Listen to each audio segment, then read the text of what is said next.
Gloomwood is an amazing game and is a must-play for anyone who enjoys immersive sims, stealth games, or survival horror games. You don't even have to be an enjoyer of all these, you can just be a fan of one of these types of games and you will have a great time. It was developed by Dylan Rogers and David Szymanski, who's known for making the game Dusk, Dread, and Iron Lung. You might recognize the last one if you're a huge fan of this degenerate who peaked making MLG videos. This is the part where I confess that I've never played a New Blood Interactive or David Szymanski game for that matter. My only reason to that is that I just never bought the games. I like the genres they're in. Doom is one of my favorite games of all time, and Dusk seems like a game I'd put a shit ton of time into if I just had the game. Iron Lung is probably a great horror game that I'd look back on fondly, and Dread is the same thing. But I never took the time to buy the games and play them, despite knowing I would probably consider them some of my favorite games. But that's where Gloomwood comes into play.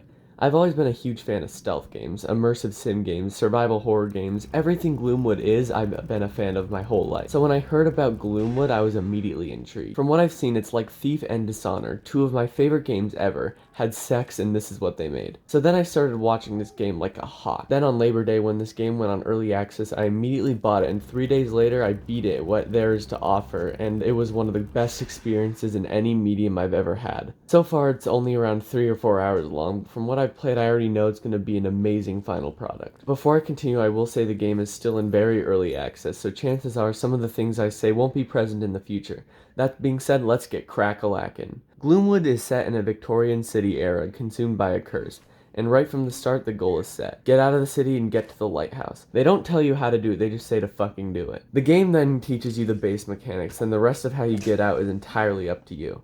The gameplay is very much like Thief. If you don't know what Thief is, it was one of, if not the first-person stealth series, but that being said, the gameplay is done much better in Gloomwood than it is done in Thief. In Thief, it is very easy to cheat the system, with stuff like grabbing your blackjack and just running up behind guards to knock them out with ease, and being able to peek at corners with obvious view, but guards being completely blind. Don't get me wrong, Thief is great, but these are just things players come across while playing the games.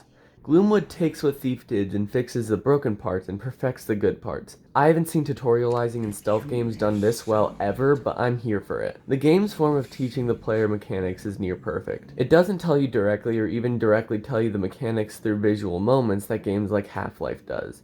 Instead, it teaches the player the basic idea of what the goofy little plague doctor can do. Then through the environment, it leads you to consider what you can do. A great example of this is the very beginning of the game, where there's this guard you need to pass by, but if you walk into his sight, then he will see you and promptly attempt to take you out of the world of plagues. But before you can pass by, there's these bottles on these boxes, and the game tells you how to pick up the bottles, and that's all they tell you. But looking through this conveniently placed window, you can see an X painted onto the wall. I sure do wonder what happens if I throw the bottle on that X at the wall. Right then and there, the game just taught you that you can lure guards away with audio cues with objects that make sound. But that being said, you don't even have to do this. You can just easily climb through the window and backstab him, as just before this tutorial, the game directly tells you that stabbing guards in the back kills them instantly. That may go against the point of the game subtly teaching the player gameplay aspect, but to be fair, this is a pretty important mechanic in the grand scheme of things, and I don't know how they would teach you that without directly telling you. Gloomwood gives you all these base mechanics and teaches you things you can do with said mechanics, but then leaves everything else up to you to get to the end. And can I just praise the arsenal this game gives you? First, the inventory system is so fucking cool. Hands down, my favorite part of Resident Evil 4 is its inventory system. I loved how it lets the player carry as much as they want on them, as long as they can make it fit in the inventory along with other things. It's probably my favorite form of inventory management in any game ever, and I'm always happy when games adopt this into their games. Gloomwood takes Resident Evil 4's inventory system and twists it to complement the gameplay. In Resident Evil 4, going into the inventory pauses everything that is happening in the game, and only resumes when the player decides to leave the inventory. This works for RE4's gameplay, but wouldn't translate well into stealth games very well. So the developers instead had it so in opening your inventory, the game doesn't pause and everything still goes on. If the game paused when in the inventory, then moments where a guard is walking down your path and you need a distraction so he doesn't kill you in 2 hits wouldn't be as tense. Speaking of which, the guards in this game can make you their bitch.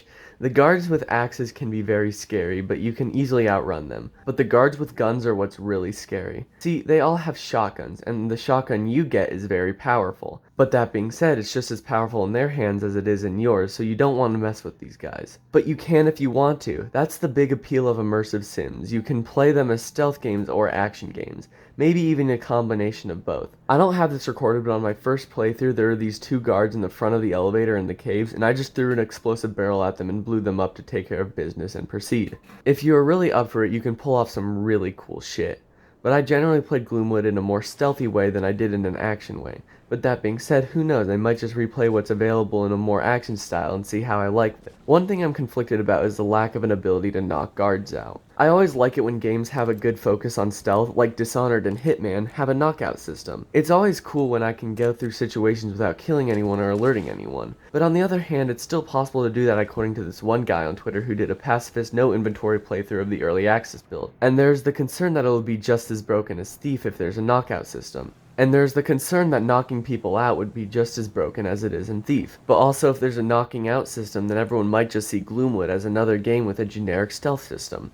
But this critique might get outdated anyways, as it is in early access right now, so we don't know what's going to happen. I'm horrible at segues, so I now just want to quickly talk about Gloomwood's atmosphere. It totally gives off the Victorian city feeling it's going for. Every guard is breathing heavily and releasing very moist coughs. The environment is grimy and deteriorating at times. It's very hard to put into word what this game's atmosphere is like, but it gives off mystery. How did the world get into the state that it's in? We know that it's a curse, but we don't know how it got cursed.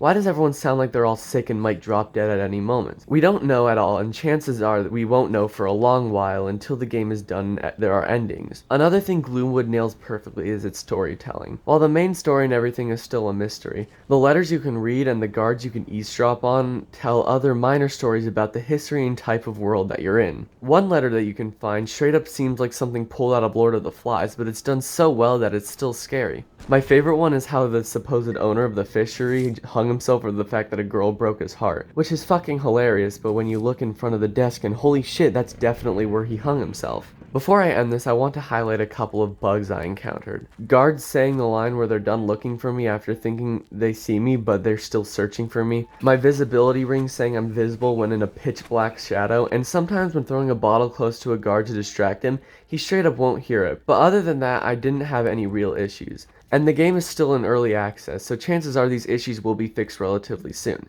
It's hard to mention bad things in early access games and judge the quality of the game because it's in early access and so it isn't a completed game. But it's good to point out when you find a problem in an early access build so that the 1.0 version won't have those problems. To sum everything up, Gloomwood has the potential to be the best immersive sim and stealth game of all times if Dylan Rogers and David Szymanski keep doing what they're doing, because what's available is so damn awesome. Some of my points may be outdated as the game gets closer to a full release, but so far with the small amount of time there can be put into this little game, I can say with full confidence it's one of the best games I've played. This game is totally worth the $20 you'll be paying for even if it's not a finished product yet, and I'm eager to play through the Tavern and Market District when they're ready to be played. Also, one more critique. What the fuck happened to putting guards in the toilet?